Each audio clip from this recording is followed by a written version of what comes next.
and is located at tab 159. Mr. Conway, since you should withdraw that, do you have a copy of your second report available I do. today? Aside from a few typographical errors of no consequence, are there any substantive amendments you wish to make to that report? No. Since that second report, have you been provided with a further statement from Mr. Mark Williams, the incident controller for the Coronial fire, dated the 21st of May 2023? I have. And have you had an opportunity to read that statement? I have. Have you also had an opportunity to watch some of the oral evidence that's been given in these proceedings this week? I have. Although not the entirety of any witness's evidence. That's correct. I want to ask you some questions firstly about the broad topic of the Eastern Containment Strategy in context with other events in the area in December of 2019. Do you follow? Yeah. So for that purpose, can I firstly take you to paragraph 18 of your first report?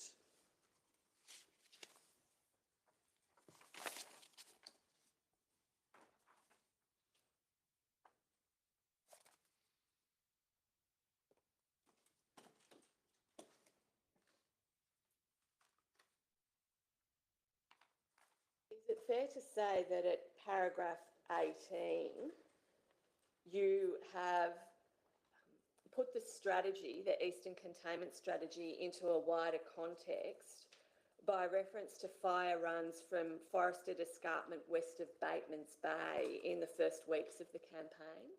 That's correct. Why is that important?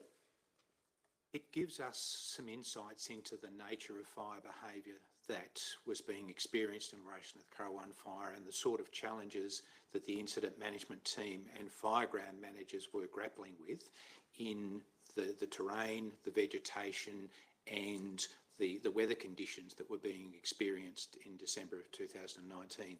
So I think it helps provide context to the experiences later in December and the sort of fire behaviour that could reasonably be expected in the circumstances. So it gives us a glimpse of what firefighters and the communities that were exposed to this particular fire could potentially expect. There are two issues then arising from that answer. Firstly, you specifically refer to the point that there had been some success in containing the fire to the forested escarpment early in the campaign. Why is that relevant context? That's correct. Looking at the fire progression maps that were produced by Royal Fire Service over that intervening period, we see a progression of the Coronial fire to the north, but predominantly on the forested escarpment. There are occasional spots onto the coastal plain area, but not many, and there is generally that northern progression rather than easterly extension of the fire out into the coastal plain. Now, as I've indicated in my report, that can be attributed to a whole range of circumstances: change in topography, change in vegetation type, differences in weather patterns and so on, and even fire suppression effort on the part of firefighters. But we get a sense over that period of time as the fires progressed to the north that generally it has been contained to that forested area and escarpment. The second point arising from your previous answer, when you were talking about what would have been known to the RFS, having learnt from their early attempts of containing the Coronial fire, is evidence this week from every witness involved in the RFS response to the extent, to the effect that either through direct experience or through accounts from colleagues, they had all been exposed to very unusual and very unpredictable fire behaviour when they deployed to fires in the northern part of the state earlier in the season. Yes. So if you accept from me, that's the evidence that's emerged this week, that they all had that experience. That too would feed in, would it not, to the considerations they were making about how to respond to this fire? I think it's a very important point. The experience of all firefighters right down the east coast and into South Australia through the 2019-20 summer was that we were experiencing incredibly intense fire behaviour, quite unpredictable fire behaviour, driven by what we now understand is a very, very significant soil moisture deficit and corresponding fuel moisture deficit. So we were in a situation where firefighters were experiencing quite unusual fire runs and quite intense fire behaviour. And consistently, these witnesses have said they saw or heard about fires where typical containment strategies were tried and just had no effect. That's consistent with what I understand of all the firefighting throughout that summer, that the traditional strategies and tactics that are applied in fireground management were consistently unsuccessful and as we've indicated, generally attributed to incredibly dry conditions, but also some quite extreme weather events as well. Just stepping back from the specifics of the Coronial fire for a moment, do these type of fires where your traditional techniques seem to have no effect mean that the RFS and other agencies that are asked to respond to such fires need to be thinking about new and creative ways to try and develop even further or different strategies, because the weapons in their arsenal are ineffective against some of these fire fronts and fire seasons? I think that's a very important insight for the whole of the Australian community to take, that for most of the history of European settlement in this country, we've had a sense of how you might manage fire in the landscape and particularly in forested areas. What we've seen more recently and in conversations that I've had with my professional colleagues over recent years is so many of the things that we've traditionally understood work in containing a fire and give us the opportunity to eventually extinguish it have been unsuccessful. The offensive strategies that we're trying consistently overrun. We'll often find ourselves reliant on a defensive approach to dealing with fire in those circumstances, which is always quite problematic because the scale of the fires that we've been dealing with in the last 15 years at least, and probably longer, are such that we've never got sufficient resources to deal with both the size and the intensity of the fire runs that we're seeing. Are there further seasons coming for us, like 2019, 2020? I don't doubt that for a moment. If we look at 2019, 2020, what occurred was anticipated. So many people made observations in the public domain about the concerns they had in relation to the potential for fire in that season. Both serving and retired senior fire service personnel, researchers, meteorologists were all of the view that we were confronting a very, very challenging fire season. There is nothing that's been made available to us in the research, either in terms of climate research, work undertaken by Bureau of Meteorology and those who are looking at fire behaviour in the landscape, that suggests that this won't happen again, and probably soon.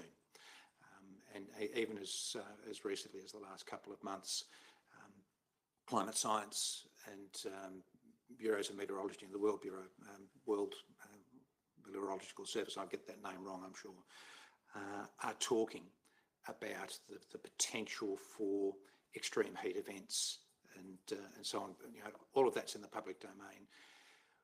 As a community, we can't be surprised that we're going to confront something like 2019, 2020 again, and probably soon.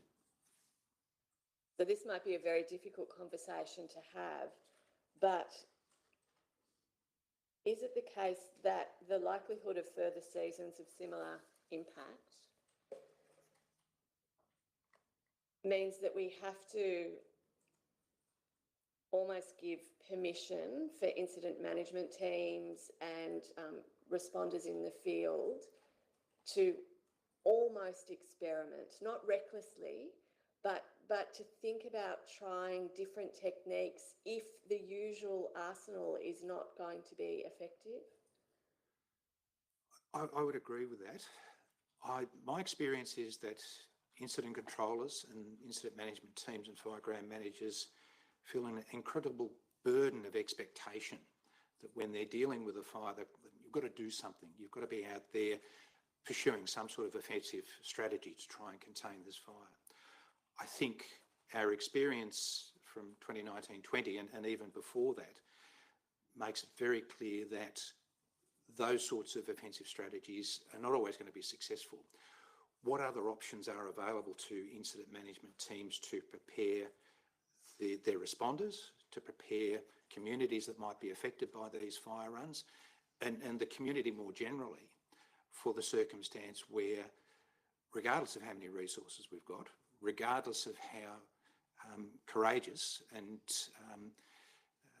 innovative our firefighters might be, we're still facing a physical environment that will prove our match. In terms of defensive strategies, is that going to need some sort of campaign to educate the community? And in particular, in relation to the fact if a defensive strategy is being used to protect a particular asset and eyewitnesses are saying, I've seen 3 appliances sat outside this building and they're not doing anything, there almost needs to be an education campaign to say, well, that can be, by sitting there, they're actually executing a defensive strategy. Very much so. And there's a couple of really important ideas that we need to examine here. The first one is that if we are pursuing a defensive strategy in response to a wide-running fire run, a broad fire run with significant ember attack and so on, in a lot of these communities that were affected in 2019, there are a huge number of properties and always more than what there will be available resources to support. The other thing, of course, is to understand what a defensive firefighting strategy actually is. Many people will have seen fire trucks hosing down trees and so on before the fire front. What all firefighters know, and if you'll pardon a little bit of vernacular, wet stuff is for red stuff. You squirt a whole lot of water on trees, by the time the fire gets there, all that water's evaporated and gone. Firefighters understand that the tools they've got available to them need to be when it's really serious, where there are actually spot fires impacting or there's potential ember attack on structures. We've seen in the brief of evidence a number of observations by firefighters of how quickly they ran out of water on the 31st. It's a tool and a resource that's got to be husbanded very carefully. So there's work to be done by fire and emergency services to help people understand exactly what defensive firefighting strategies involve. And it can be very frustrating for firefighters, but it can also be quite confusing for the community. That they need to understand exactly what the firefighters are endeavouring to do in that circumstance.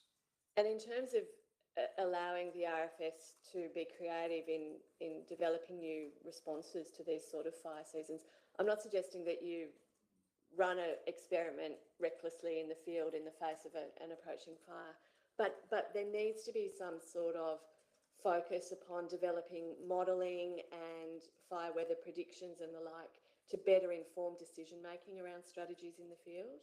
I think that's critically important. We've progressively improved the body of intelligence that we make available to decision makers, and we've progressively improved the way that they can access that. But there's so much more that needs to be done. The modelling is getting better every year, but we still need to invest massively in that. And we also need to invest in training and development and exercising that enables incident management teams and fireground managers in particular to be able to access that information to inform their decision making. And we've talked often in this place about time-sensitive decision making and how quickly an event can develop, and you've got to be able to make a call very, very much on the spur of the moment.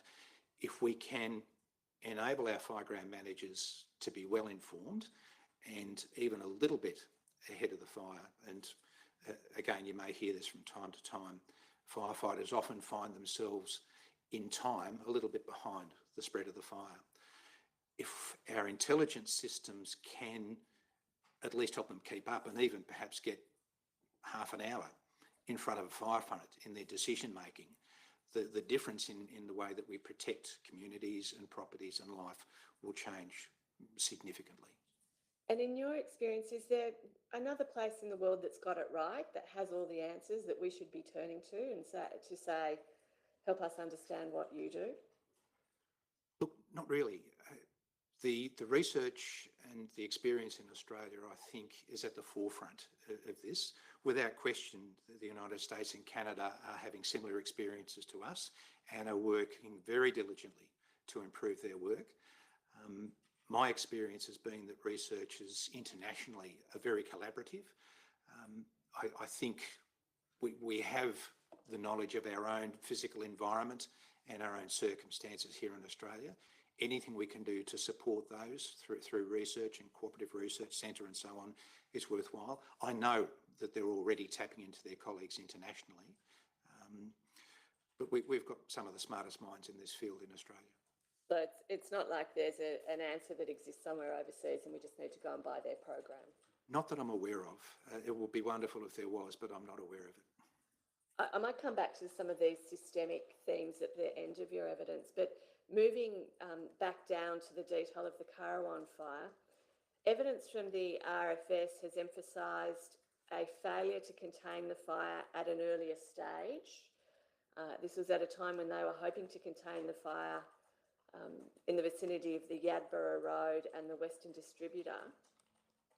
And the evidence from the RFS says that failure opened up the Ulladulla Basin and the Moreton Wilderness area to fire impact. Firstly, from your reading of the materials you've been briefed with, do you agree that that was a feasible containment strategy to implement early in the fire? It was certainly a containment strategy that was worth pursuing. There's no question that they had an opportunity and a window of opportunity with weather conditions to potentially contain the fire there. They weren't successful, and that reflects the experience right across the state. But it was a perfectly reasonable strategy to pursue at that time. Moving then deeper into December, as the Coronial fire proceeded generally in a northerly direction, were there other strategic options available to the IMT beyond attempting, as they ultimately did, to establish an eastern containment line along a boundary that was estimated to end up as somewhere around 108 kilometres in length? Not really. My understanding of the topography from that area that we were talking about at the start of December through to the 30th is very, very challenging. There were no obvious existing tracks or road networks or so on that they could have used as the foundation for control lines running east to west. And the observation that the incident management team consistently makes is a determination to endeavour to keep fire to the west of the Princes Highway and away from those settlements on the coast, which is entirely consistent with state level guidance. Protect communities as best you're able, and of course that's where the vast amount of settlement was in this particular circumstance. The options available to the incident management team were very limited because of topography and fuel type and fuel load. I want to now just move to the topic of the use of aerial incendiaries. And in particular, in terms of trying to determine whether or not aerial incendiaries were actually employed in the vicinity of Martins Ridge Road and Rocky Ridge Road within Yatta Yatta, have you had an opportunity to review the witness statements, photographs and drone footage from residents of Yatta Yatta on this topic? I have. And have you been able to draw any firm conclusions from that review as to whether or not aerial incendiaries were actually deployed? No, I haven't. The material that I've been able to look at is quite inconclusive. To be confident of understanding whether or not aerial incendiaries were used, you really need to do ground-based observation. Observations from the air and the material in the witness statements, in my view, is quite inconclusive, and I certainly wouldn't make any confident observations about that at all. So its use is not ruled in, but nor is it ruled out. Okay. Moving then to decision making on the 30th of December to guide the response that was to come that afternoon into the early hours of 31 December. I want to firstly focus on the topic of predicted weather forecasts and fire behaviour analysis. I'm going to put a bit of a timeline to you and ask you to tell the court whether or not you think this is a fair summary of the documents based on what you've read and the conclusions you've drawn from the material. Does that follow? Yes. All right. Firstly, the court has an RFS rural factual investigation which says that most planning on the eastern containment line near Conjola Park was based on predicted fire spread calculated on the spatial forecast for the closest site, Ulladulla AWS. The modelling based on the Ulladulla forecast showed that whilst there would be pressure on containment lines, the backburn was likely to slow the speed and reduce impact. Are you aware or familiar with that part of the RFS factual investigation? I am. And in fact, you say, don't you, that this was of potential significance to a consideration of the strategic backburn in Yata Yata for the reasons that you've set out at paragraph 29 of your report? That's correct. Can you just explain the importance of those reasons? Okay. An incident management team, and in particular the planning section and the fire behaviour analysts, are the ones who are responsible for trying to make judgments about what fire behaviour will be. In terms of understanding how the backburn might behave when it's lit, you look at the grid of weather for that location, but you can't look at that in isolation. The backburn is part of a broader picture of what's going on, and that the whole of the fire ground will eventually influence the success or otherwise of any particular indirect strategy that you undertake. That factual report suggested that the Ulladulla weather station and the forecasts generated from that was what the focus was. I note in Mr Williams's supplementary statement that he makes a clear observation that they did have regard to far broader forecasts, which I'm very encouraged by, and that's critically important. I can't conceive of a situation where you would only look at one website or one forecast site, at least, when you're dealing with a fire on that scale. So how will the backburn behave? Yes, the Ulladulla weather station will give you a glimpse of that. How does that behave in the context of the rest of the firefight? You've got to look at a much broader picture of weather, and particularly when we consider the variations in elevation that we're dealing with the Coronial fire. We'll come to Mr Williams' evidence in more detail in a moment, but additionally there is also a reference within the incident controller log on the afternoon of 30 December 2019 that is recorded as fire behaviour Tuesday, not much different to today, i.e. Monday the 30th, and then dash wind shift to come in the afternoon. Now, was that entry in the incident controller log inconsistent with the other weather and fire behaviour analysis that seems to have been available to the incident management team? I found it so, and when I saw that entry in the log, I was a little perturbed. When you read the fire weather discussion and the fire behaviour briefs, it's quite unambiguous what sort of fire behaviour they were anticipating into Tuesday morning, and the note in the log that the fire behaviour would generally be the same as Monday certainly didn't seem to be consistent with what the fire behaviour analysts had already formally recorded in their advice. Well, let's go to the formal record of their advice. In your report at paragraph 30, you specifically refer to the fire weather discussion and the fire behaviour report, so two different documents, but each from the 29th of December 2019. Is that right? That's correct. What I might do is have each document brought up on screen and ask you to highlight for the court the information that was of most relevance, in your opinion, to decisions around whether to continue the strategic backburn on the afternoon of the 31st into the early hours of the, sorry, I withdraw that, on the afternoon of the 30th into the early hours of the 31st. So firstly, if the fire weather discussion can be brought up on screen, it's contained within volume 9, tab 106, page 3033. Now, before I ask you, Mr. Conway, to identify the most important parts of that document, Mr. Williams confirmed in his evidence that this was a document available to the IMT. It formed part of the incident action plan for the relevant day, and it's something that they did have regard to in the course of planning. So can you explain to the court those parts of the document which to your mind are of most relevance to decisions to continue the strategic backburn? Well, the first thing to consider is the time at which this advice was issued, which was in the evening of the 29th. And immediately below that, we have weather outlook for Monday and Tuesday.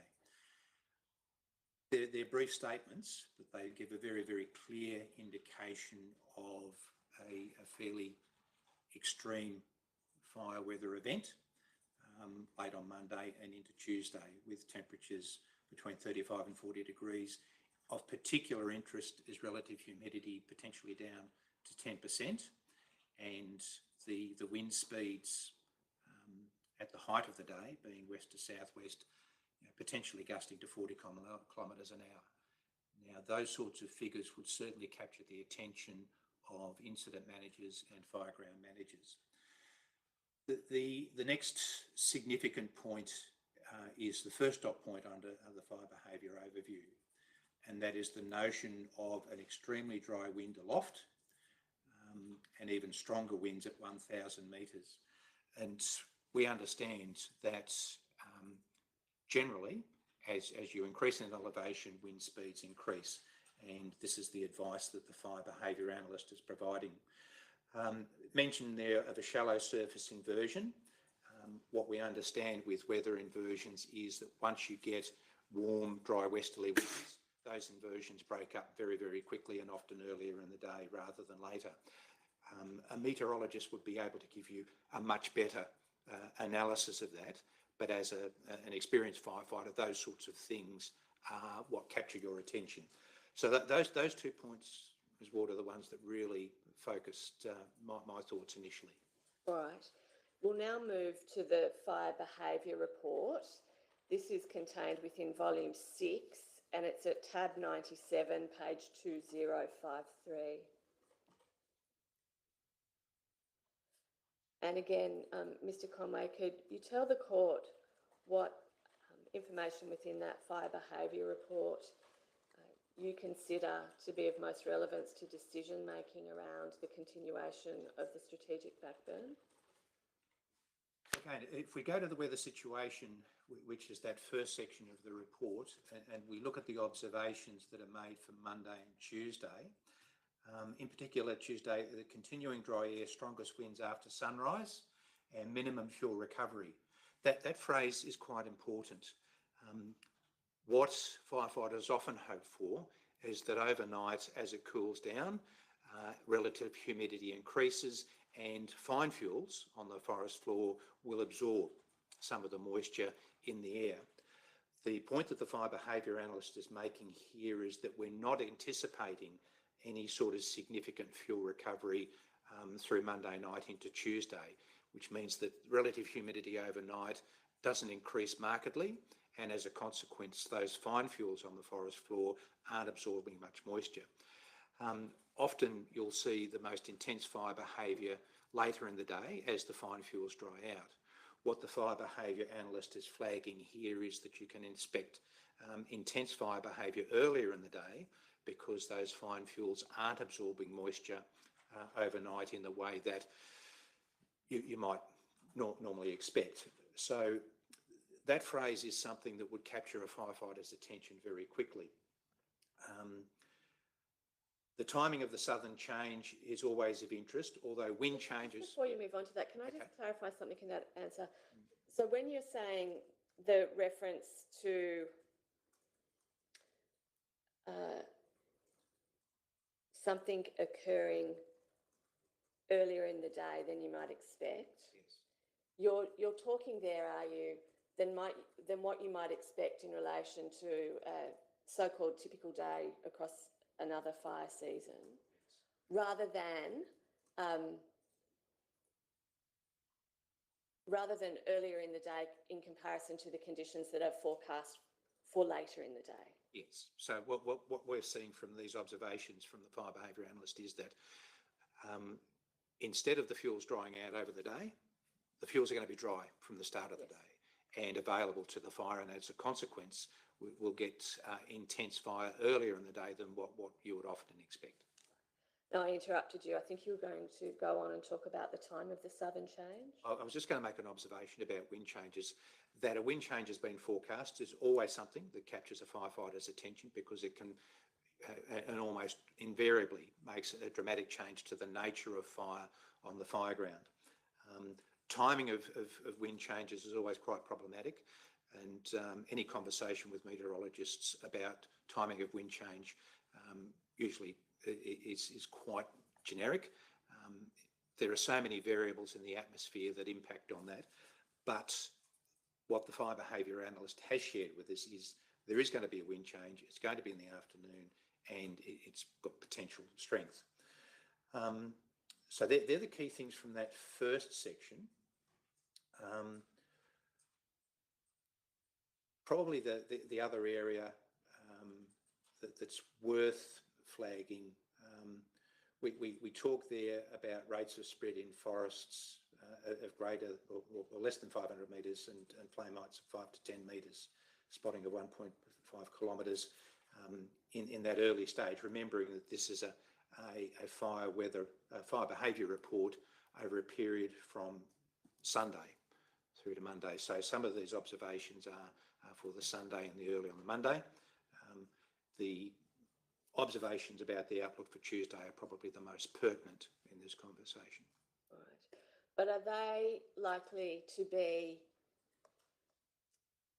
overtaken in relevance, I suppose, or reliability by later forecasts closer in time to Tuesday? Definitely. The closer to the time, the more confident the meteorologists are about the forecasts that they provide. Right. Thank you.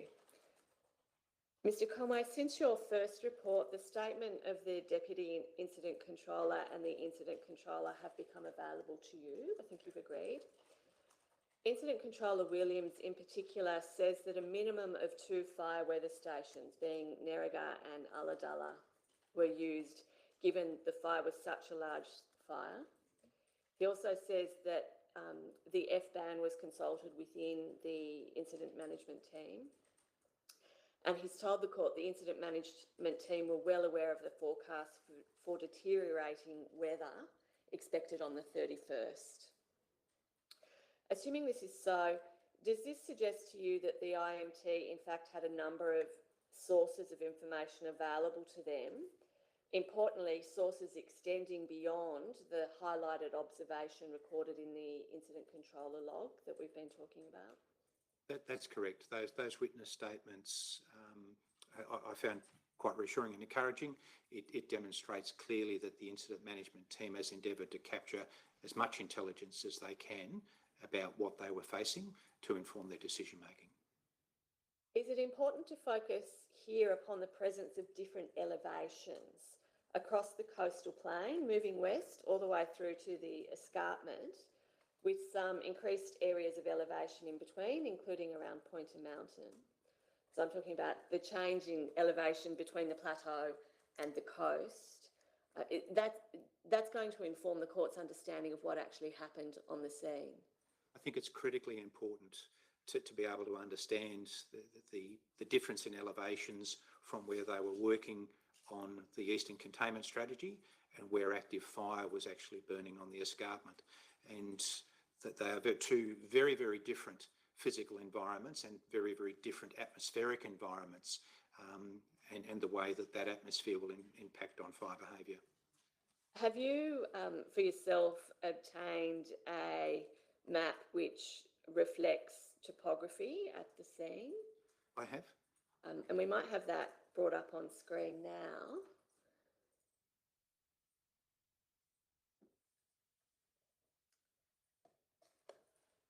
Now, before I get you to explain exactly what we're looking at, can you tell the court how it is you were able to obtain this data, said to be a Conjola Park topographic map?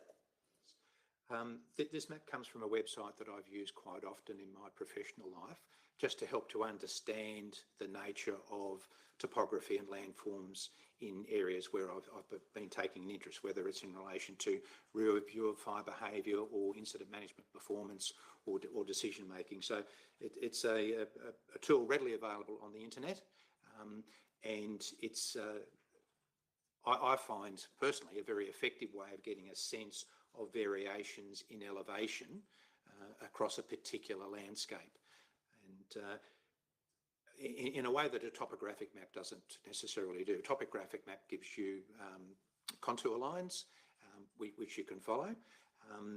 The colour coding that this particular website uses, I find quite a convenient quick reference to get a sense of variation in elevation. I might keep that screen on the screen while I ask you some further questions. But, Your Honour, I should formally tender it. I don't have a hard copy available that I can tender at this stage, but we might make that available and so that it can be marked and come into evidence in that way. At this stage then, NFID. Thank you, Your Honour.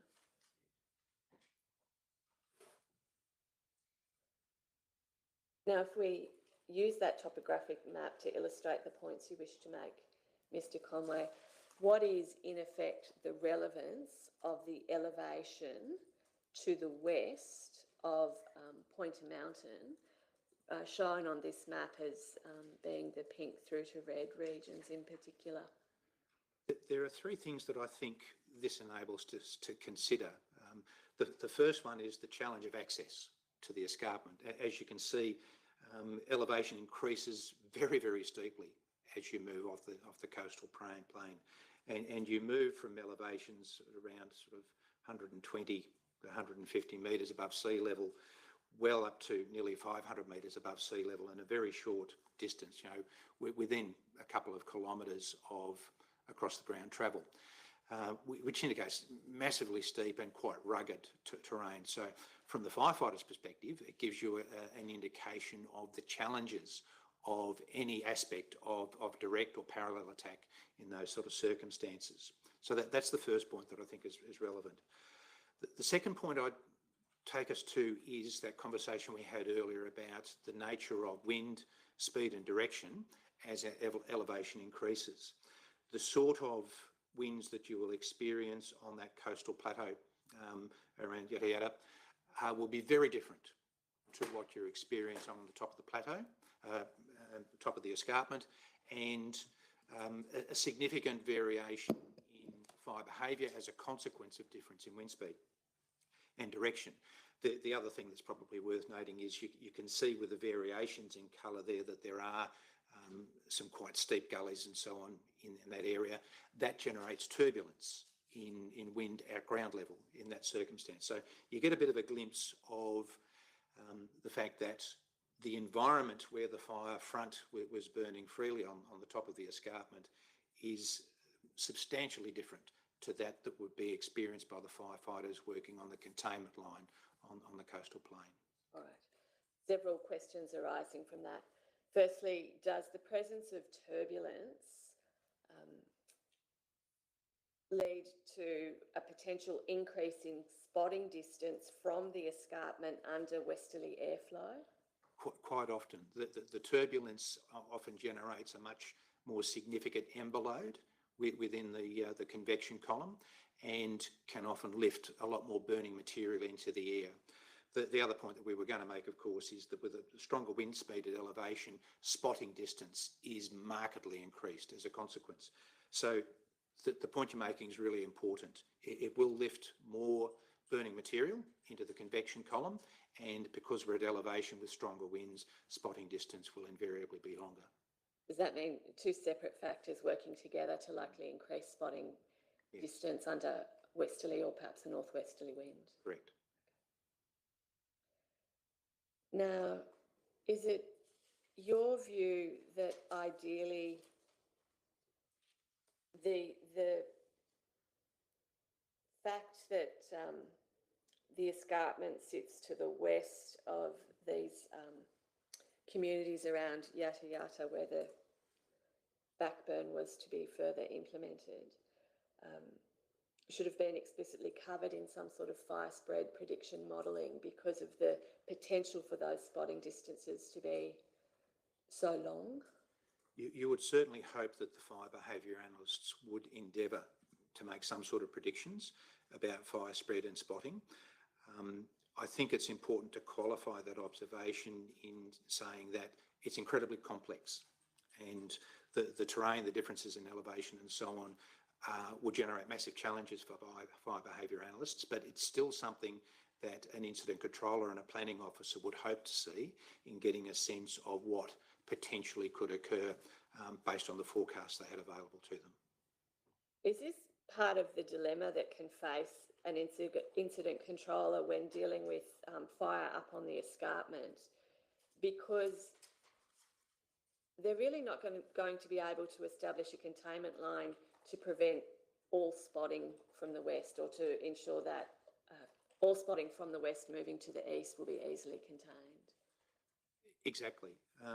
Given the potential spotting distance from the wind direction and speed that were forecast, it could be quite significant. And I think my recollection of some of the witness statements talked about spotting distance of up to 12 kilometres in previous fire runs that they'd observed.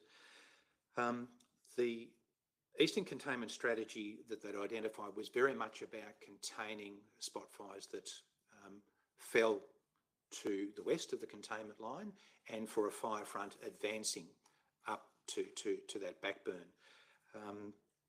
Given the potential distance for spotting in the forecast weather conditions and with the fire conditions they had, that containment line was unlikely to have an impact on that spotting. But I understand from what I've read that wasn't the intent of the containment line. It was short distance spotting and advancing fire front that they were looking to contain. I'll come in a moment to evidence from some of the local residents who say that they were not impacted by the Coronial fire at all, and that the fire that impacted their properties around Yada Yada was solely introduced by the backburn. So I'm just going to park that topic for a moment, but pick up on what you were just telling Her Honour about strategies that might be available to the incident controller. He told the court in his statement that I'll withdraw that. In his statement, he used an analogy which he called closing the gates. So in his evidence, he was talking about a series of containment lines which he hoped to tie together into one long containment line. And he needed to close the gates at various points of weakness along that stretch of about 108 kilometres. So do you follow the way in which he's used the term? I do. Can you comment upon that plan, firstly at a very general level, and we'll shortly come to the plan in terms of the context known at the time? Yeah, definitely.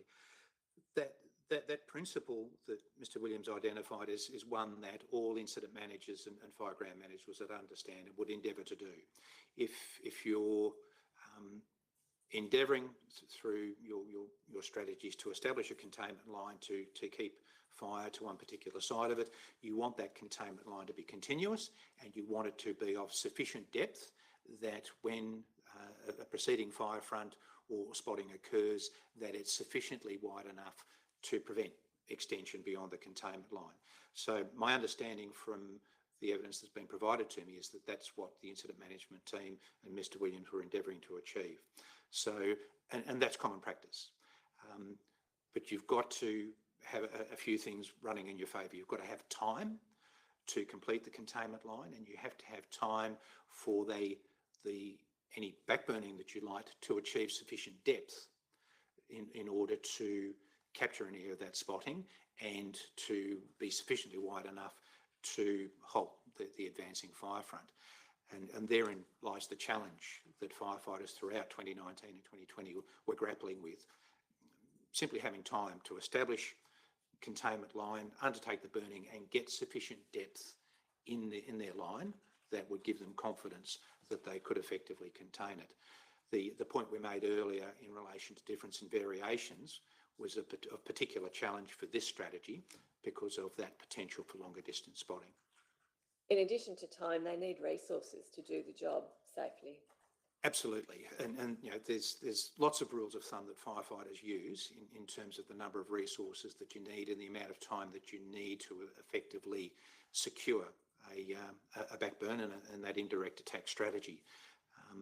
We know that throughout that summer, across Queensland, New South Wales and Victoria, resources were at a premium. In your first report, you emphasise, this is at the top of page 3688, you emphasise guidance that officers in charge of backburns must ensure weather and fuel conditions are suitable for a controllable backburn and adequate time and resources are available for the backburning operation. Do you see that at the top of the page on page 3688? You also go on to say in that first report that given the weather forecast and level of resourcing in place for the night shift on 30 into 31 December, the incident management team should have taken steps to mitigate the risk by seeking further resources or limiting the amount of fire introduced into the landscape. That's correct. Now, the court has since received the evidence, including the evidence from Mr. Williams, that the IMT knew that further resources were not going to become available beyond what was available on the swing shift and the night shift. And the incident controller has also given evidence that he and the incident management team determined that attempts should be made to complete the containment lines in the Yata Yata sector, including via authorising backburning to continue to up to but no later than 2 a.m.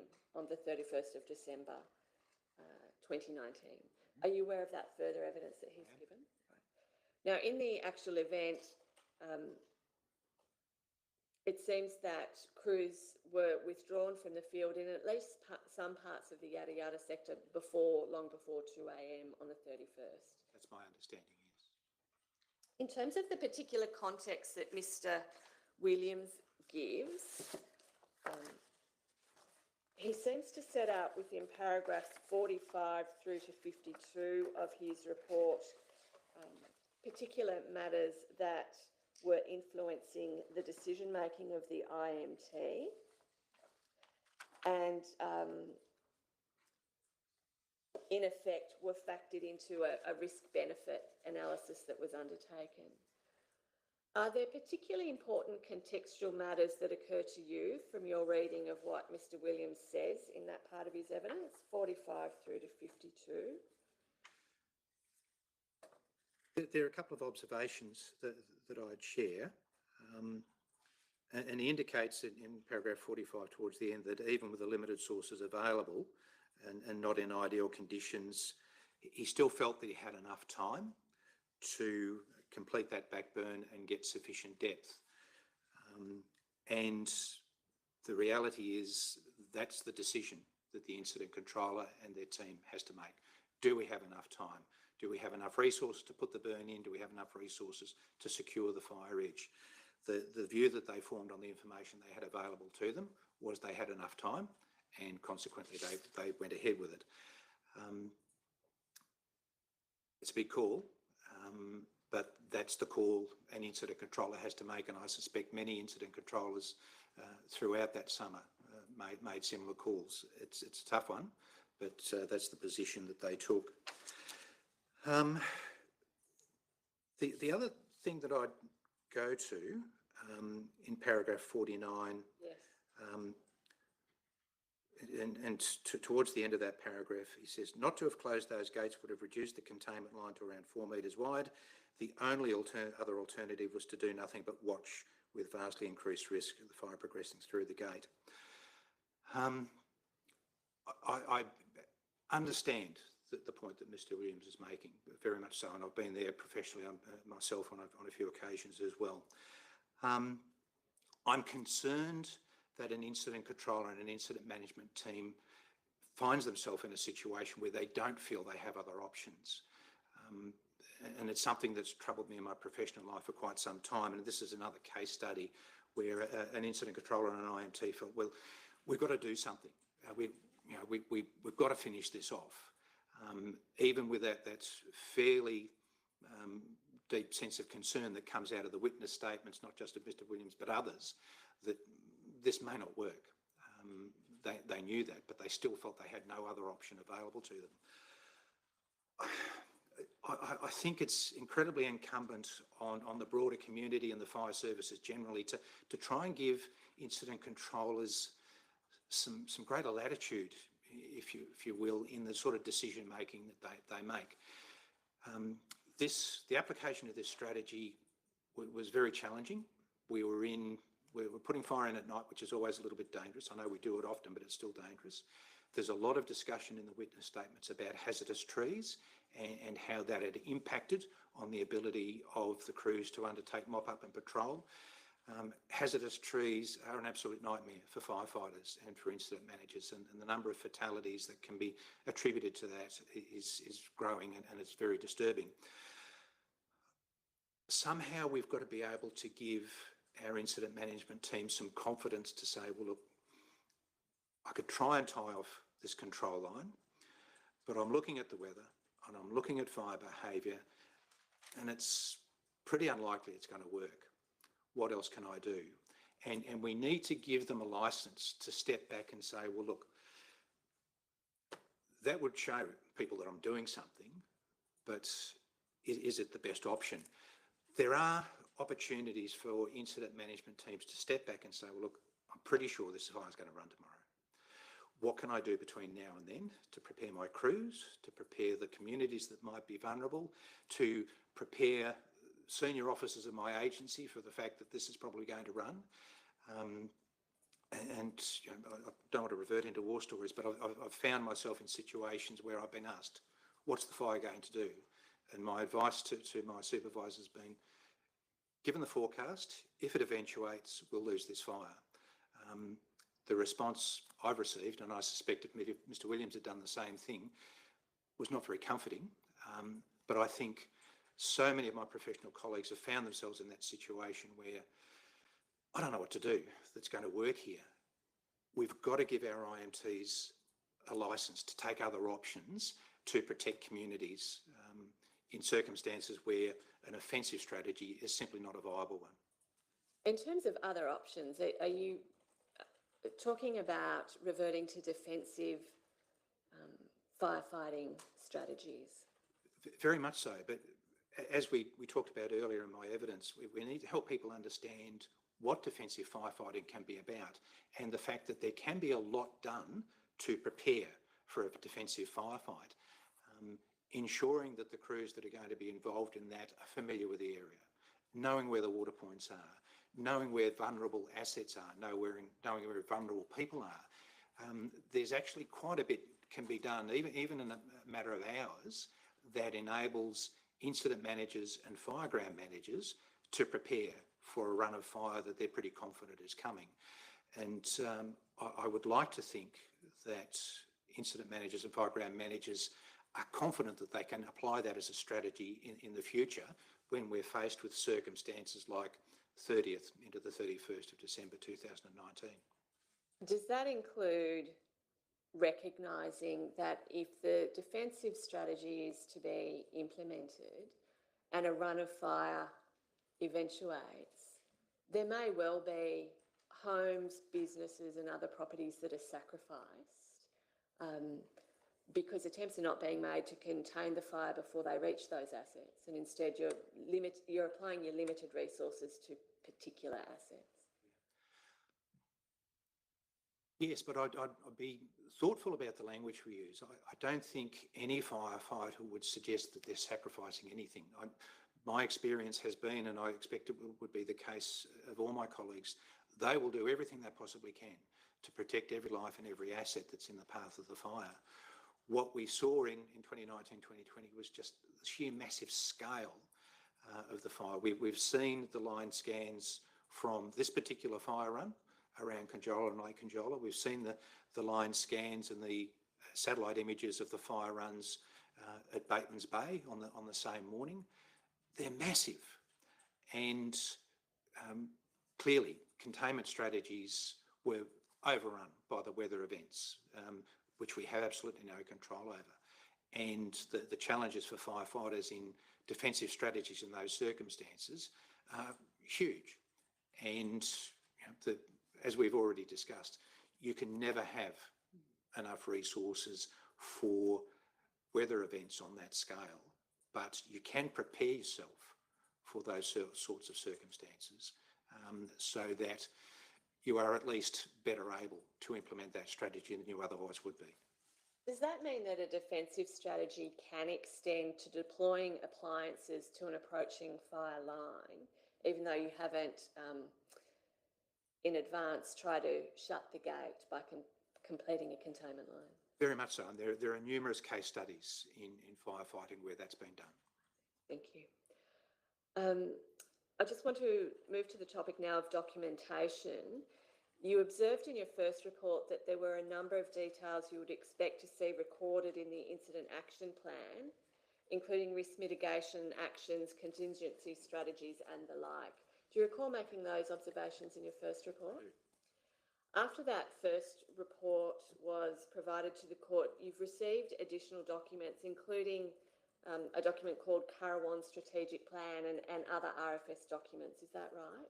I have. You've also had an opportunity to read the statements of Mark Williams and Chris Palmer. Is there anything you want to say in response to the documentation that you've since been provided on the topic of risk mitigation actions and documenting contingency strategies and the like? Probably two observations. Firstly is the information in those documents is what I was originally hoping to see when the first brief of evidence was provided, and that it was subsequently provided was excellent. The material in those documents, particularly the strategic documents, was the sort of analysis and thinking that I was hoping to see when I originally looked at the brief of evidence, and I think it reflects good practice in strategic planning in this particular circumstance.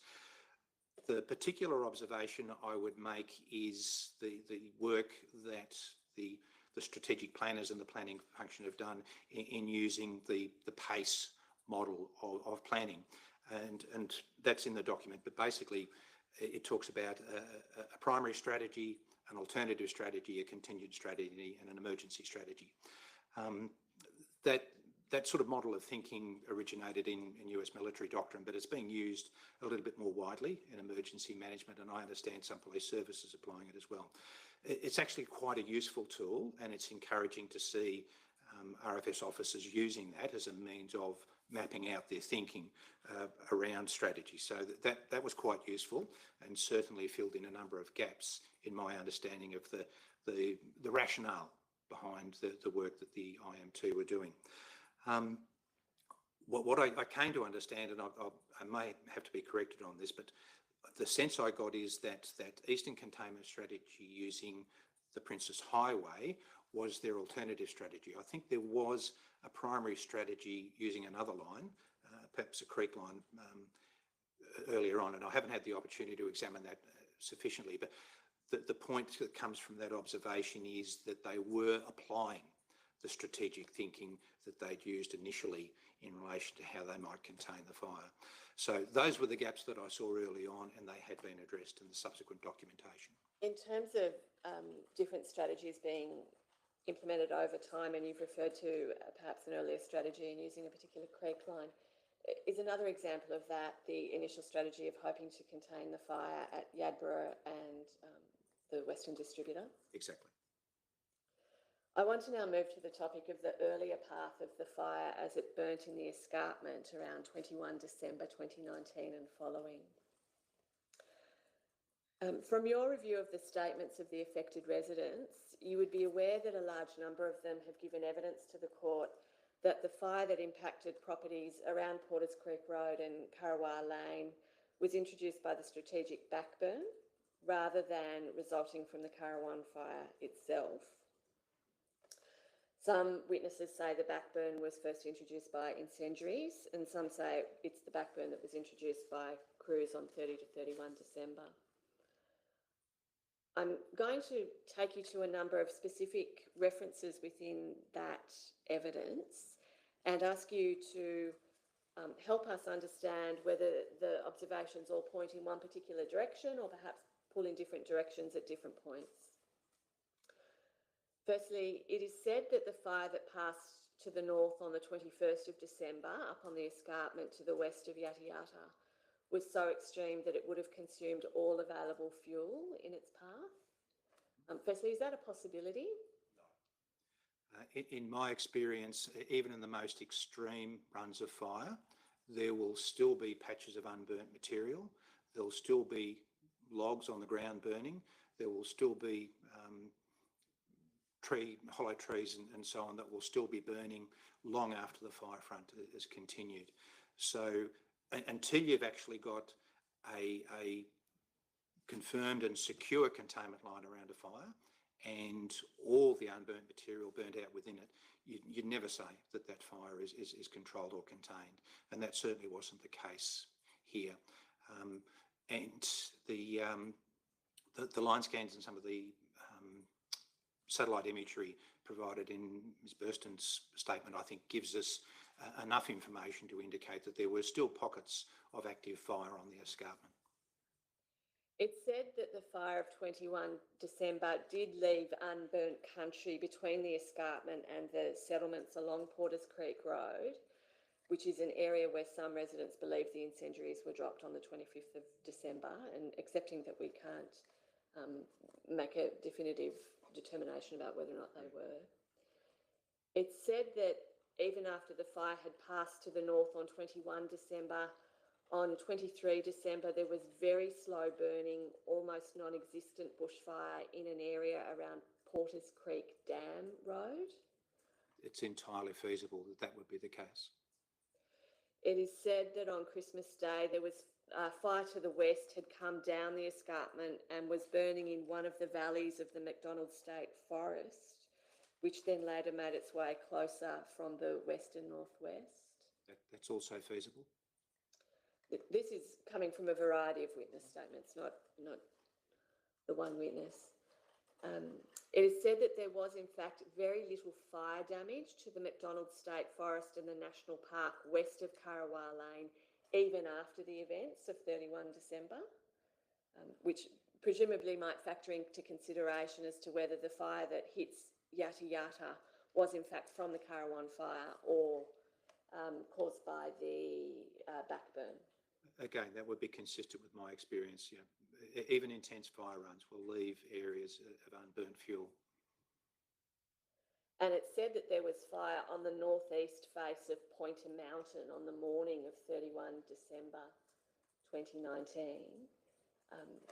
Is that an observation of any relevance to this topic? Well, it does suggest, given the absence of observation of fire in that area, it's possible that we're already seeing the impact of spot fires being generated by the fire run on top of the escarpment at that particular time. So my reading of the brief of evidence doesn't give us an indication of fire in that area prior to the 31st, but we do have information suggesting that there was a significant increase in fire activity on the top of the escarpment quite early in the morning, and the production of spot fires from that is a very real possibility. Now, again, some residents explain that by the fact that they believe aerial incendiaries were used in the intervening period and potentially around that area, but it's just something that is not established on the evidence. Would you agree with that? Well, can I go back to that? If the question was about aerial incendiaries around the 25th, I believe, yes, and we first see fire on the 31st, there is no way that that's come from aerial incendiary work, not in my experience. An aerial incendiary either works or it doesn't. I can't recall any time where I've heard of a delay in an aerial incendiary activating.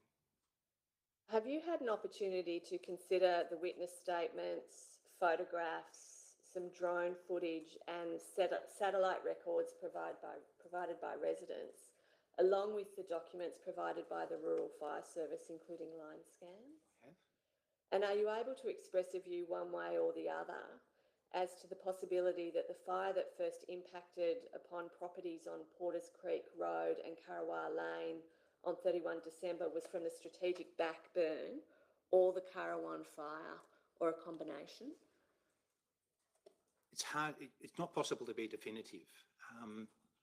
Given the observations and the witness statements, it's quite possible that those backburns were still quite active at that time of the day and may well have been producing embers that came across the control line and started fires.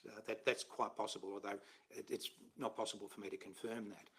What I am quite confident of, having looked at line scans in particular and some of the other witness statements, there's no question that there was a very, very intense run of fire off the top of the escarpment to the north and west of Pointer Mountain and that area of Yada Yada, which eventually generated a significant amount of spotting and the consequent fire development on that coastal plain.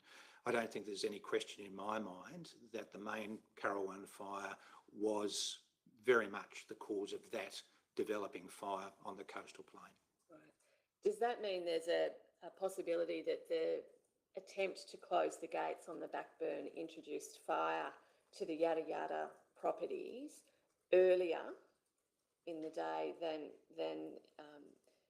if that attempt had not been made and the Currawon fire took whatever effect it took? It is possible that it occurred. It's hard to be definitive, but it's certainly possible that that was the case. And I think in paragraph 111 of your first statement, you concluded that the backburns that were lit on the evening of the 30th of December did generate spotting on the morning of the 31st, but were then overrun by the main fire as the day progressed. Is that? That's what the evidence indicates to me. Aside from the matters that you've already referred to, so line scans, satellite imaging and some of the witness statements, are there other evidence that you rely upon in coming to that conclusion? Not particularly. They're generally the things that indicate that's the case, but also my understanding of how fire behaves and my observations over nearly 45 years of firefighting, that description of fire coming off the top of the escarpment in those sort of circumstances suggests to me that that's the most likely way that the fire developed. There are little bits and pieces of imagery and so on that sort of support that, but they're the things that primarily brought me to my conclusions. There are three matters that you raised in your first report at its close, going to what I'll call systemic issues. And we've covered some of that in the course of your evidence already this morning. But firstly, you emphasise the importance of indirect attack as a firefighting strategy and the importance of the community understanding what that involves. Is there anything further that you wanted to say to the court about that? The use of backburning in firefighting has generated quite a bit of scrutiny over a number of years, and certainly within fire and emergency management, we've seen a degree of constraint placed on incident management teams and fireground managers and how they use fire to affect containment and control. And I understand that, and the sort of constraints that are certainly have a degree of justification. What I'm deeply concerned about is that we're potentially going to constrain incident management teams and fireground managers in such a way that they're not able to take opportunities to establish containment lines and secure fire edges in such a way that it will protect communities. The more constraints around decision making that you place on fireground managers, the harder it is for them to be able to protect the communities that are immediately a threat. What we need to do is endeavour to provide them with good intelligence, appropriate resources, and the confidence that they can make these decisions and have those decisions supported so that they can be effective. The last part of this equation is very much helping people understand and have appropriate expectations on the nature of firefighting. It's a bit of a humorous quip that many firefighters will say is that we are casualties of our own success. 99 times out of 100 when we go out to put a fire out, we put the fire out. There are always going to be circumstances, and the 2019-20 summer was a classic case where the environmental circumstance we find ourselves in, soil moisture deficit, fuel moisture content, extreme weather, we're not going to be successful as firefighters. If we can help the community at large understand that there are limits to what fire suppression strategies and tactics can do, that will help all of us in understanding and hopefully help the community better prepare for what I believe is definitely coming, and that are more extreme seasons, and probably sooner rather than later. So that's about a frank discussion with the community that you are not guaranteed an appliance even in the event of an emergency. Correct, and you're not guaranteed the strategies and tactics that firefighters employ are going to be successful. There are going to be times when the physical environment, as I said before, is more than a match for our firefighting capacity.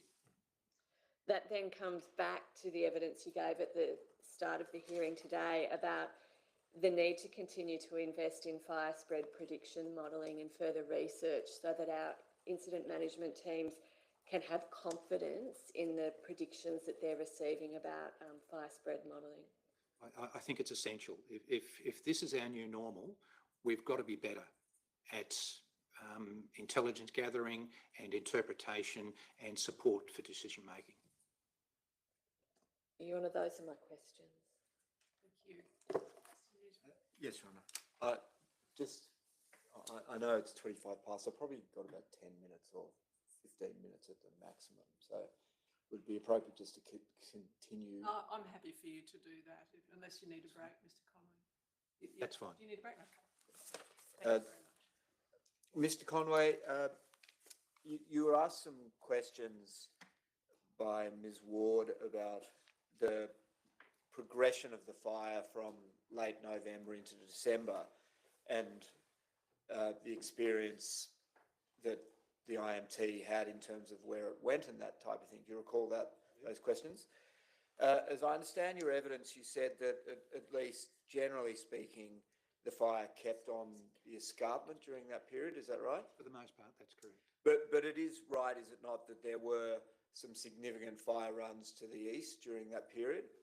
There were. So, for example, on I think around the 5th of December, there was a fire run that went into the Borley Point area south of Ulladulla that actually reached the coast. That's correct. So that was, and at that time, is it your understanding that that was effectively a fire run unconstrained by any indirect containment? That's my understanding. I haven't studied that fire run closely, but I do understand that the weather conditions on that day were particularly extreme in driving that particular run to the east. That's an example ultimately of the potential on a day of elevated fire danger with winds coming from the west and northwest as to what this fire could do. I think it's a classic case study. And in terms the fire as it progressed up the escarpment under a southerly influence, that means then that the head of the fire was essentially the northern flank of the fire. Is that right? That's correct. But nevertheless, it would be your expectation that there would still be fire on both the eastern and western flanks of the fire. That's correct. And whilst that activity may be relatively mild compared to the northern one, there'd still be some progression on those easterly and westerly flanks. That's correct. Flanking fires are generally less intense than head fire, but you would still expect some sort of extension of fire, particularly in the terrain that fire was burning in, which was quite rugged and fairly heavily forested. So you would anticipate some degree of extension both to east and west. And it's right, is it not, that during December 2019 there was a enormous amount of smoke in the environment on the east coast of Australia. So that from a layman's perspective, looking up into the escarpment, it may be difficult to even discern that there was a flanking fire burning. Would you agree with that? If you're looking for the coastal plain to the escarpment, it would have been very difficult to get a sense of where fire edge was and what the fire behaviour was. That's true. But in terms of that flanking fire, if there was unburnt vegetation immediately adjoining the flanking fire, then if the winds changed so that they had more of a westerly or northwesterly aspect to it, then that eastern flank always had the potential to become the head of the fire and run in a easterly direction. Absolutely, and we've even seen numerous occasions throughout that summer on a range of fires that I'm aware of where flanking fire did progress slowly, albeit, back into the wind. And again, that's a reflection of just how dry the soil was, how dry the fuels were, and the nature of fuel load. So the point you're making was there active fire on the eastern edge, almost certainly. And that was just that had a continuing potential to become the head of the fire if it came under a westerly or northwesterly influence. Until firefighters were able to establish a secure containment line, or until there was a change in fuel moisture, yes. In terms of the containment line, an advantage, well, if one backburns so that the backburn meets up with the eastern flank, that has the advantage, does it not, of essentially burning the fuel, which reduces the ability of fire then to move in that easterly direction? Very much so. That indirect strategy has two objectives, well, probably three really. Create a secure edge from a mineral earth break, create a depth of ground that has been burnt that will limit the potential for short distance spotting from the main fire front to catch and run, and as you said, to eventually meet up with either the front or the flank of the fire so that you have no unburnt fuel between that mineral earth break and the rest of the fire ground. So that's what we're endeavouring to do as a firefighter with that indirect strategy. And that the fact that, well, I withdraw that. In terms of bear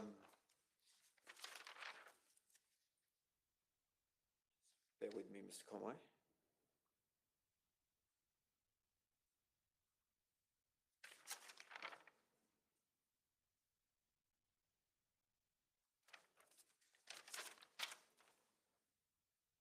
I want to come now then to you've given some evidence this morning about we need to give, as I understand it, IMT and incident controllers the license or the freedom to actually say, well, today is a day that really an offensive strategy is not going to work, in my opinion.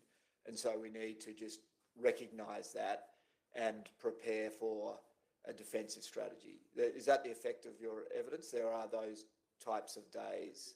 That's my strong view, that we need to be giving IMTs confidence that they can make that call rather than feeling an obligation, if you like, to undertake some sort of offensive strategy. There are simply days where we know they're not going to work. And just dealing with the 31st of December, is this then your evidence that assume that the yada yada backburn had not been put in place, that the resources which had been assigned to the Eastern Division would be briefed that there's a real prospect for a run today and would be stationed in areas where the run may be expected with a view to just getting ready to undertake property protection if and when the fire moved through that area? Yes, with qualification. I think the important thing to add to what you've said there is that it's not just sitting there waiting for the fire. There's a lot of proactive work that firefighters can do once they start a shift, anticipating a fire run, to be well prepared. And we talked about that briefly before. Familiarisation with that part of the fire ground that you're going to be working on, identifying where vulnerable assets and people might be, identifying where your water sources are, being confident about your access and egress and the access and egress of other people. There's a lot can be done. If an incident management team says, right, today's about defensive strategy, there's actually a massive amount of preparation that can be done by an IMT once that decision's been made. And there are, as I've said before to Ms Ward, there's a number of case studies where incident management teams have said, well, this fire's going to run, let's get ready for it. And we know that firefighters are aware of the sort of things they can do to be appropriately prepared for that task.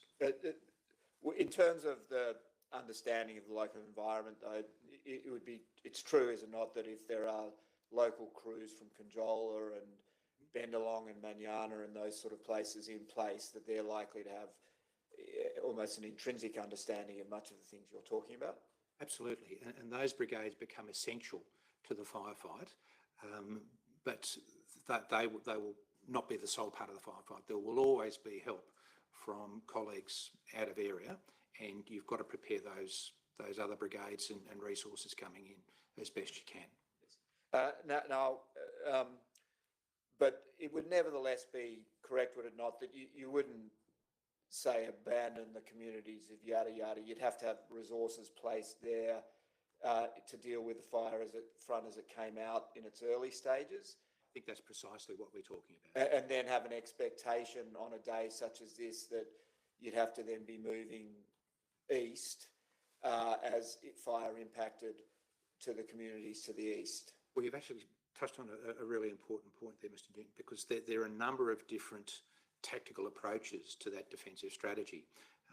You can deploy a resource to a particular asset until the fire front's passed and you're confident.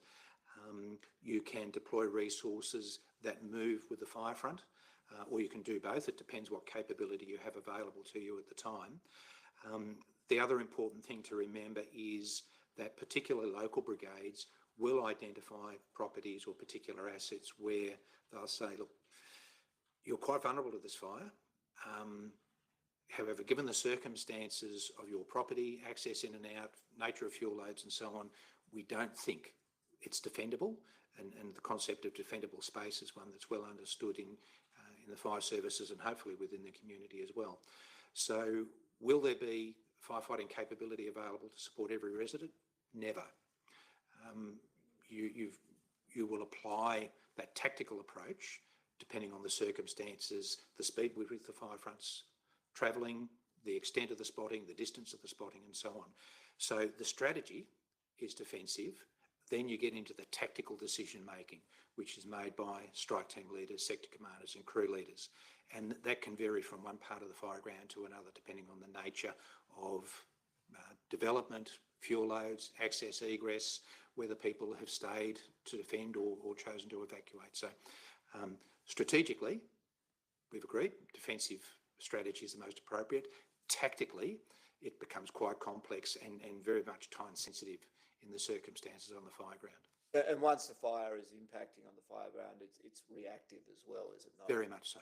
And whilst you've obviously the planning you're talking about enables you to be better prepared for the reaction, no amount of preparation is going to tell you where the fire is exactly impacting. That's something which will change every single time one does the scenario. Would you accept that? A colleague of mine many years ago told me, Mr Newton, that the fire's going to do what the fire's going to do.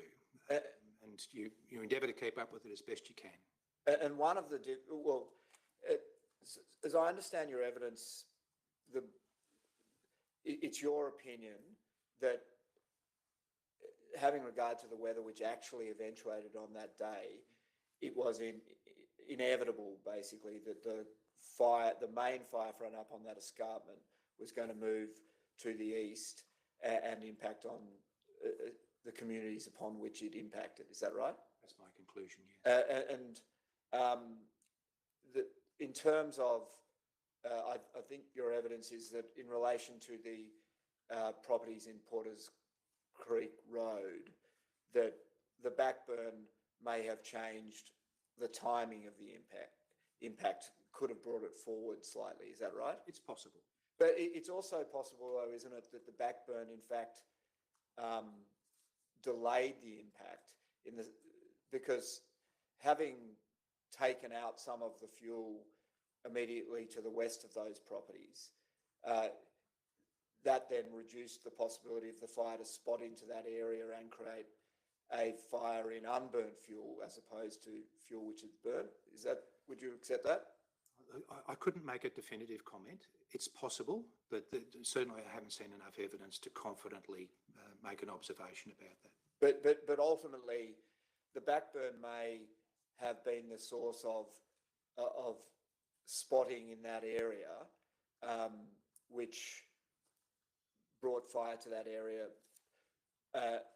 But also the spotting may have been from the main fire. Is that that's your evidence? It's possible, and without having definitive first-hand accounts, it's hard to make a judgment. But it's certainly possible that the backburns generated some spotting. It's possible that some of the spotting off the escarpment fell in that area where the backburns had burnt the night before, and that would have impacted to a degree the extent of fire. The one thing I can confidently make an observation about is that it was the fire run off the top of the escarpment that ultimately generated the outcomes of the day. And in terms of that, just dealing with quite a local area, really, which is that area around Coronial Lane and Porters Creek Road, that they, having had the backburn put in, at least one benefit to those properties is they weren't confronted by a fire front burning through unburnt vegetation to their immediate rest. Would you accept that? Yes. And one matter that added complexity to the defensive strategies of that day was the fact that there were wind shifts at various times of the day, which seems to have led to properties being impacted on a number of occasions from different directions. Is that your understanding of the evidence? Potentially, but the observation I make is that's always the case. You never have a consistent wind direction and wind speed on the fire ground, and particularly in a location like Porters Creek Road and so on, where you're impacted by the escarpment, you're impacted by coastal influences. Continuous change in wind direction throughout the day and wind speed throughout the day is the norm, and I would be surprised if that wasn't the case. But if you assume that there's some evidence that properties were impacted initially from a northwesterly direction, and then when the southerly change came back, then the fire burnt back to them from the south in a northerly direction, and so that from a defensive perspective, one could deal with the first run of the fire under a northwesterly influence, and then you have to face a new run when the wind changes. And that adds complexity to the firefighting. It does, and I would stress that that's very, very common circumstance to find yourself on the fire ground, that any particular property impacted by a major fire will be impacted by a number of different runs from different directions as the weather changes on the day. So what you've described is quite a common circumstance. Now, I just want to take you to the decision of the incident management team to undertake the backburn, having regard to the resources which were available. And I understand that, and well, I'll draw that. And Mr. Williams's evidence essentially is that the resources were less than he would have wished for undertaking the backburn. And I understand that the resourcing is something which you've commented on, and essentially, as I understand it, it was under-resourced. Is that your evidence? It is. Yes. But the resourcing is something which, there are different resourcing requirements at different stages of a backburn. Would you accept that? Agreed. And the first resourcing issue was what resources were needed to put the backburn in safely. Correct. And the risk when putting in a backburn is when you're lighting it next to the containment line, that the fire will develop with a degree of intensity such that there'll be spotting at that point, which will get over the containment line. And so you want to have enough crews to put in the backburn, but also mitigate the risk of spotting over the containment line during that period. That's correct. So on the, if one assumes that the backburn that took place on the 30th was undertaken by National Parks and Wildlife crews and with the support of RFS crews, and that it finished at around 10 p.m. During that period, and there was no escape of the backburn during that period, whatever the resourcing on that fire was, it didn't have any adverse consequences. Would you agree with that? I'm not sure we can make a definitive judgment about that. One of the things that we need to remember is that once the lighting is completed, you've still got that period of time as the backburn fire moves away from the control line. Its intensity will vary depending on topography and fuel loads and so on. It needs to be monitored with sufficient number of crew to ensure that if there are any spots or breaches of the control line, you've got capability to do that. And you have to be able to patrol the full length of that area that you've lit up.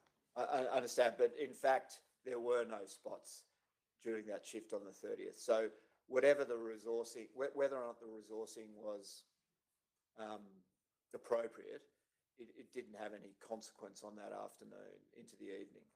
I've not seen any commentary in the brief of evidence in relation to whether it's spotted or not, but I'm happy to take that on face value that it didn't spot when it was being lit. And once it had, so there's a resourcing issue at the time of lighting it, and then the next issue is the patrol. Once you've lit the backburn, you need to patrol it in order to ensure that it doesn't spot over the containment line. And also, as part of that controlling, you're blacking out as best you can to try and get to deepen the blacked out area, which will give you more protection on that containment line. That's right, isn't it? But in terms of that role, mopping up and blacking out, would you agree it's safer to do that during the day when you can see what's going on in the fireground more readily? It's always safer to do it during the day, but you don't always have that benefit. You've also got to be able to mop up any hotspots or flare-ups that you might see immediately after the fire's been lit. So in that period from about 10 to 11 o'clock when the lighting part had finished, there's still a significant body of work to be done along that control line to ensure that control line is secure. There's no question that it's safer to do it in daylight because the whole process of working on the fireground is dangerous at any time. So when you've got better light, obviously, but in that immediate period after the fire's been lit, it still needs to be monitored very closely. But it would be quite dangerous to go to walk in even 20 metres into the fireground at night, particularly with the risk of tree fall, which the crews were aware of at the time. It is. You know, I think one of the things we've got to establish very clearly, at any time of the day or night, the work that you do in this indirect strategy is quite dangerous and hazardous. Firefighters understand that and they're trained for it, and fireground managers will monitor that and make judgments about where crews can and can't go to ensure their safety. I think the point that I would try and emphasise here is that even at night, you've still got to maintain an active patrol. And just if you assume that evening there was there was a swing shift which took up to about midnight, and there were resources which were applied to the swing shift. But I want to just focusing on the period from midnight until the day shift. There was a RFS tanker, a National Parks and Wildlife crew and a Cat 7, and also a RFS officer driving around in a Land Cruiser type vehicle making observations. That would be a minimal amount of resources, but that was resources which could keep an eye at least on the fire ground and respond if there was flare-ups and that type of thing. Would you accept that? No, it's not enough. But in terms of the resource constraints that were being faced, is it fair to say that the following morning, if you have to make a choice between the night where the weather's still largely in your favour, taking the fire away from the containment line, and the following morning when you're expecting more pressure on the containment line, that you'll put a greater weight of resources on the following morning? I certainly understand that's the choice the IMT had to make. And like many incident management teams that summer, they did have to make that trade-off. And I understand that's the call that Mr. Williams and his team made. The single tanker slip-on and the control unit for that, I think nearly 2.5 kilometres of lit fire in my mind is significantly underdone. But just dealing though in terms of the trade-off, resource trade-off, the following morning, if you have, there were 6 National Parks and Wildlife crews that had been assigned to that area to undertake the patrolling work. And at the time that they were there, there was no spot over in that area. I ask you to make that assumption. I'll take that at face value. And then a spot over occurred to the east and to the north in the Golden Flats area. That's my understanding.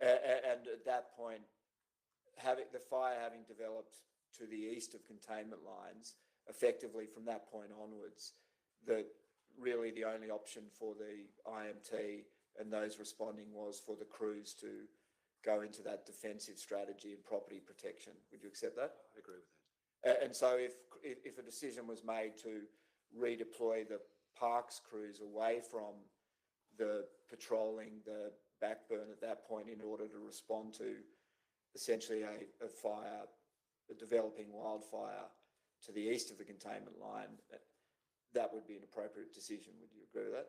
Absolutely. That's the decision making the fire ground managers have to make. And if you've got running uncontained fire, that has to be a priority. And at that point, ultimately, what the crews are doing is the property protection work that was inevitable in any event that day. It will be a combination of things. They'll endeavour to protect properties. They'll endeavour to attack directly a fire edge where they can and take advantage of changes in fuel load and weather wherever that possibility is. But the main focus will be on protecting assets and people.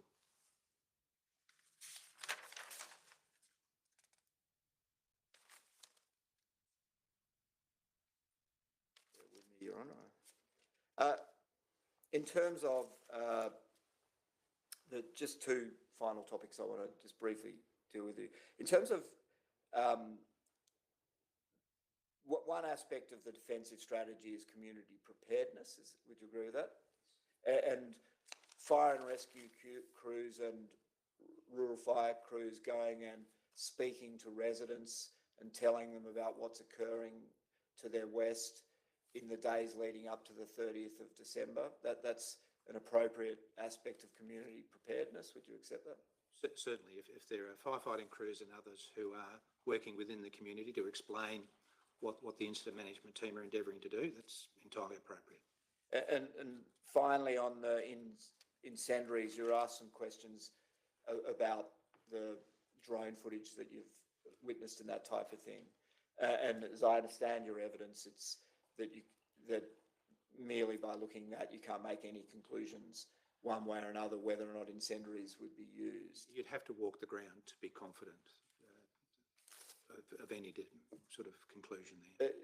But in terms of the pattern, I know you couldn't see any patterns in that fire ground, and from what I see, it may not be possible in any event. But the way the incendiary would work, though, would it not?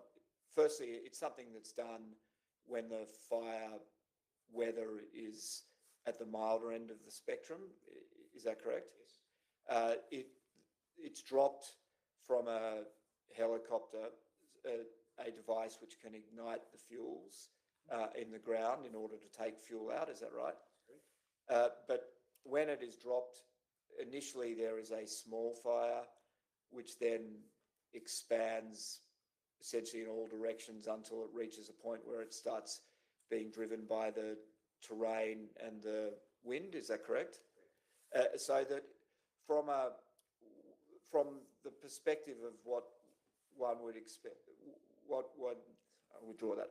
In terms of the indicators one might see at the area where incendiaries had been dropped, you'd expect the area where it had been dropped to be an area of lower fire intensity, which then expands to greater fire intensity. Is that right? To a degree. The one other thing that you need to consider is whether or not the incendiary worker taken out all the fuel and subsequently a fire front's come through that area and consumed other fuel, which can also change the pattern that you might see on the ground. Probably the thing that gives you the best clue is sort of the pattern that's generated by an incendiary run. And a well-drilled crew in an incendiary operator with a good helicopter pilot will give you a fairly regular pattern of fire behaviour across the landscape where they've actually put the incendiaries. But there's a couple of other variables involved here, and as I said, if the incendiary work hasn't taken out all the fuel and there has been another fire run through that area afterwards, you won't get a really good sense of pattern, which is why I've made that observation that without actually being on the ground and closely scrutinising the area, you couldn't make a definitive observation about whether they've been used or how. Well, one thing though, if there's a circle where there's been an intense fire which has taken out the canopy, that certainly isn't an indication of an incendiary, because I would draw that. In terms of what I understand some people are saying is evidence of incendiary, it's that there's a circle of very intensely burnt forest in an area of less intensely burnt forest. And that would not be an indication of an incendiary. Would you agree with that? There are so many variables that could generate that pattern. Incendiary, probably not likely. There are many, many different variables that impact the way a fire burns on the fire ground that create that circumstance. So you couldn't make a definitive statement.